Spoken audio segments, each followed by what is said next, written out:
గుడి మహాభయాల నుండి, మహాశోధనల నుండి, శత్రుత్వం నుండి, వ్యాధి నుండి, శ్రమల నుండి, బాధల నుండి తప్పించే దేవుడు మనకున్నాడు. కాబట్టి మనం భయపడొద్దని వాక్యం సెలవిస్తుంది.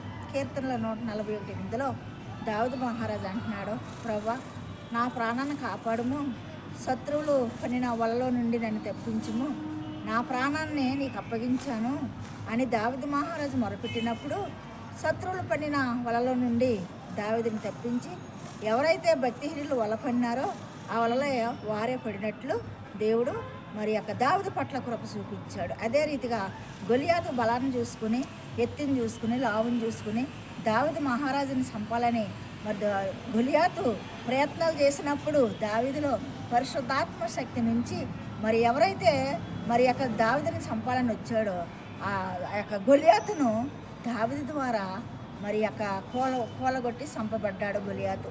అదే రీతిగా మన జీవితాల్లో కూడా ఇహలోకంలో ఉన్నాము కాబట్టి మనలో శత్రుత్వం, మన మీద శత్రుత్వం గల వారిని మరి పగ తీర్చుకున్నట్టు ఆయన వంతు, కానీ మనం పగ తీర్చలేము. కాబట్టి మన మీద పగవారు ఉన్నారని, శత్రువులు ఉన్నారని, విరోధులు ఉన్నారని భయపడొద్దు. మన దేవుడు లోకంలో ఉన్నవానికంటే గొప్పవాడు. ఆయనకు అప్పగించినప్పుడు దావీదు పట్ల న్యాయం చేసిన దేవుడు నీ పట్ల, నా పట్ల కూడా న్యాయం చేసి శత్రుత్వం నుండి, వ్యాధుల నుండి, బాధల నుండి మరి తరిమి మనల్ని సురక్షితంగా కాపాడే దేవుడు, స్వస్థత ఇచ్చే దేవుడు, వ్యాధుల్లో నేను కాపాడే దేవుడు, శత్రువులను తరిమేసే దేవుడు, మరి కాపాడి మనల్ని కనికరించే దేవుడు. కాబట్టి మనం దేవునితో స్నేహం చేసి దేవునితో నడుద్దాం. ఆమేన్.